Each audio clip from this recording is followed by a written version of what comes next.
मनापासून स्वागत आहे माझ्या गोडताईंचं, गोडदादांचं, माझं पूर्ण युट्यूब फॅमिलीचं मनापासून स्वागत आहे। सर्व कसे आहेत? आय होप सर्व मस्त आणि मजेत असणार आणि असायलाच पाहिजे। कालपासून आपण दिवाळीच्या फराळाची सिरीज चालू केलेली आहे। काल आपला पहिला पदार्थ झालेला आहे गोडाचा। आज आपण दुसरा पदार्थ बनवणार आहोत, अगदी मसाल्याची शंकरपाळी बनवणार आहोत। खूप साध्या आणि सोप्या पद्धतीने आहे, सर्वांना इझी जमेन या पद्धतीने बनवणार आहोत। तेलात अगदी विरघळणार आणि भरपूर लेयर्स वगैरे राहणार। चला मग नवे घालत आपण रेसिपीला सुरुवात करूया। माझ्या चॅनलवर नवीन असाल तर प्लीज चॅनलला सबस्क्राईब करा, जेणेकरून माझ्या नवनवीन रेसिपीचं तुम्हाला नोटिफिकेशन मिळत राहील आणि व्हिडिओ न स्किप करता कंटिन्यू पाहत राहा। चला आपण अर्धा किलोच्या प्रमाणामध्ये इथं मसाला शंकरपाळी बनवणार आहोत। त्याच्यासाठी मी इथं अर्धा किलो मैदा घेतलेला आहे, 1 चमचा जिरे, 1 चमचा काळी तीळ, 1 चमचा ओवांना छान पद्धतीने क्रश करून घ्यायचे, म्हणजे यांचा स्वाद छान उतरतो। 1 चमचा काळी मिरी पावडर, 2 चमचे चिल्ली फ्लेक्स, 2 चमचे मी इथं कसुरी मेथी घेतलेली आहे, तिला चांगलं चुरून घ्यायचे, जेणेकरून खाताना टेस्ट छान लागेल। चवीनुसार नमक, 1 चमचा पांढरी तीळ, त्याच चमच्याने मी इथं 5 चमचे तेल घेतलेलं आहे। तेलाला पण चांगलं गरम करून घ्यायचं। तेलामध्ये पीठ टाकताच तेल वरती आलंय, बघू शकता। त्या पद्धतीने आपलं तेल गरम पाहिजे, जेणेकरून आपलं मोहन आहे ते खूप छान पद्धतीने बसणार आणि मोहन चांगलं लागलं की पिठाला तर आपले जे मसाल्याचे शंकरपाळी आहेत ते खूप छान खमंग आणि खुसखुशीत होणार। हे तेल आता गरम आहे, त्याच्यासाठी मी तर स्पूनने मिक्स करून घेतलेलं आहे आणि आता गार झालं तर आपल्याला हाताने एकदम व्यवस्थित चोळून घ्यायचं आहे, जेणेकरून एकदम सर्व साईडला आपलं मोहन व्यवस्थित लागलेलं पाहिजे। बघू शकतात व्हिडिओमध्ये दाखवल्याप्रमाणे या पद्धतीने करून घ्यायचं आहे। बघू शकतात आपलं मोहन चांगलं लागलंय नाही लागलं या पद्धतीने चेक करून घ्यायचं आहे। मोठामध्ये मैद्याला घेतलं तर मूठ वळली गेली तर समजून जायचं की आपलं मोहन परफेक्ट बसलेलं आहे। आता आपण थोडं थोडं पाणी करून एकदम घट्ट गोळा मळून घ्यायचा आहे। पाणी एकदम थोडं थोडंच टाकायचं आहे, एकसोबत जास्त टाकायचं नाही आहे। आपण चपातीला मळतो त्याच्यापेक्षा आपल्याला घट्ट गोळा मळायचा आहे। आपण यात तुपाचा थोडाही वापर नाही केलेला आहे। बघू शकतात मी एकदम 2-3 स्पून असंच पाणी ॲड करते आणि कणिक मळते, जेणेकरून आपला गोळा खूप घट्टसर मळला गेला पाहिजे। बघू शकता त्या पद्धतीने आपल्याला गोळा मळून घ्यायचा आहे।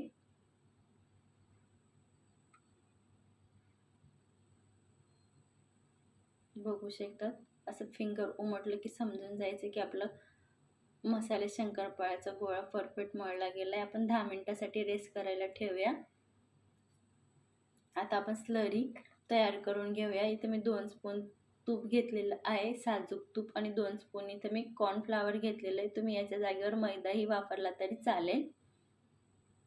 आपलं स्लरी बनवून झालेलं आहे आणि आपली इथे 10 मिनिट आपली कणिक पण रेस्ट करून झालेली आहे शंकरपाळ्यांची। आता आपण त्यांना सेम भागामध्ये डिवाइड करून घेऊया। मी नाईफने असे कट पाडून घेतलेले आहेत, म्हणजे सर्व चपातीचे गोळे एकसारखे होतील। अगदी आपण पोळी लाटतो त्या टाईप आपल्याला लाटून घ्यायचं आहे, होईन तेवढं आपल्याला बारीक लाटायचं आहे। हे शंकरपाळी बनवायला खूप सोपे आहेत, फक्त मापाचं लक्षात राहायला पाहिजे। अगदी तुम्ही पहिल्या प्रयत्नामध्येही बनवू शकतात। बघू शकतात लाटायला खूप इझी जात आहे आणि एकदम पातळ लाटायचे आपल्याला, जास्त जाड पण पोळी नको पाहिजे।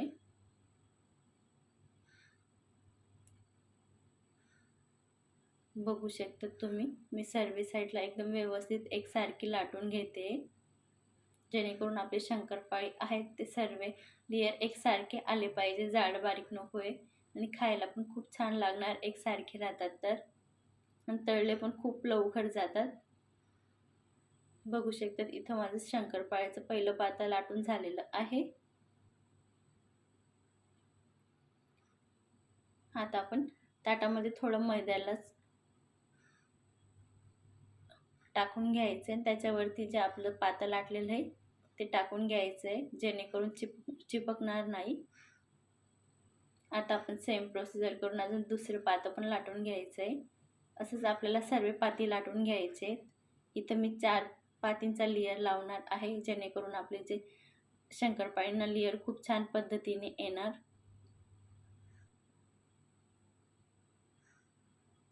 बघू शकता जास्त मेहनत पण नाही करावी लागत आहे, एकदम पटापट लाटलं जात आहे. मी व्हिडिओला स्पीड वगैरे अजिबात वाढवलेली नाही आहे आणि व्हिडिओ न स्किप करता दाखवते, म्हणून थोडा व्हिडिओ मोठा झालेला आहे.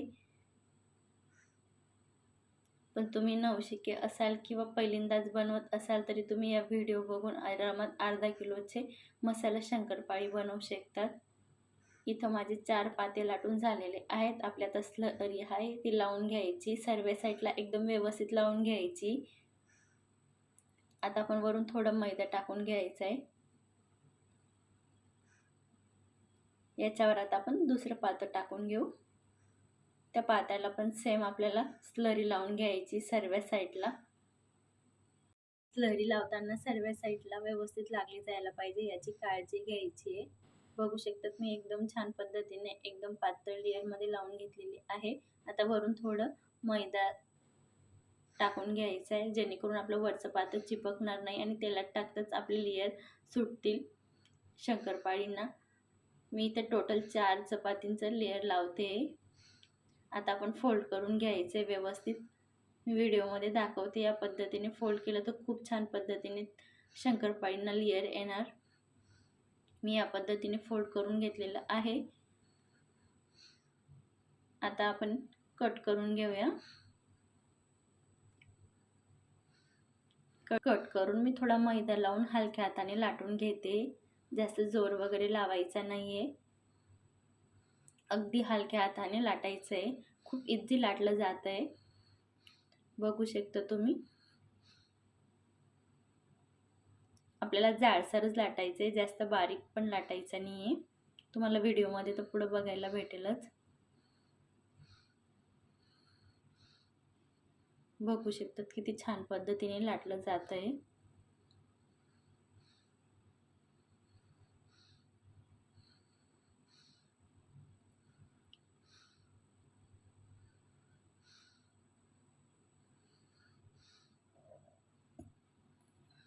जास्त जाड पण नाही, जास्त बारीक पण नाही, व्यवस्थित मीडियम आकारचं लाटून घ्यायचं आहे.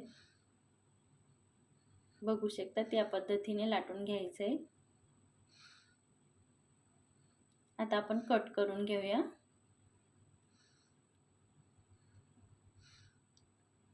तुम्हाला हवे तुम्ही त्या आकारात कट करू शकतात. मी इथे लांब लांब स्टिकच्याच आकाराने कट करते. जास्त लांब पण नाही, जास्त लहान पण नाही, अगदी मीडियम साईजचे मी इथं कट केलेले आहेत.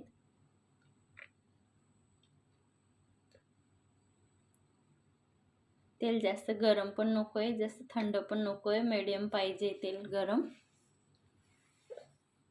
शंकरपाळी तळताना लक्षात ठेवायचं की गॅसची फ्लेम अगदी लो राहायला पाहिजे, तेव्हा आपली शंकरपाळी व्यवस्थित तळली जातात. शंकरपाळी तळताना खास काळजी घ्यायची आहे.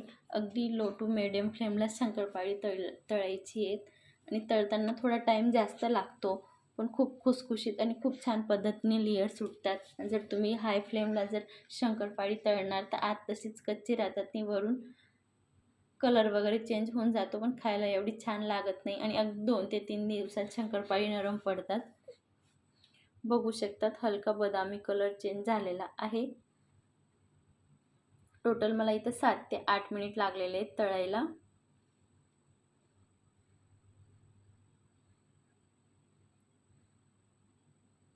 बघू शकतात किती छान आपले लेयर पण सुटलेले आहेत, तुम्हाला तर दिसतच असतील. आता आपण असेच करून सर्व शंकरपाळी तळून घेऊया. बघा मी तुम्हाला जवळून पण दाखवते किती छान दिसत आहे. बघू शकतात किती छान पद्धतीने आपली मसाला शंकरपाळी तळून झालेली आहे. जराही तेल पीत नाही, तेलात विरघळत नाही आणि अगदी न तेलकट होणारी शंकरपाळ्यांची रेसिपी आवडली असेल तर प्लीज कमेंटमध्ये नक्की सांगा. पुढे तुम्हाला मी एक शंकरपाळी तोडून दाखवते, अगदी कुरकुरीत आणि खायला खूप खमंग लागते आणि हाताला थोडंही तेल लागणार नाही. बघू शकता तुम्ही व्हिडिओमध्ये. चला मग अशाच एक छानशा रेसिपीसोबत भेटूया. तोपर्यंत मस्त खा, स्वस्त राहा, सर्वात महत्त्वाचं आनंदी राहा. आणि माझ्या चॅनलवर नवीन असाल तर प्लीज चॅनलला सबस्क्राईब करा. चला मग पुन्हा एक छान रेसिपीसोबत भेटूया. तोपर्यंत धन्यवाद.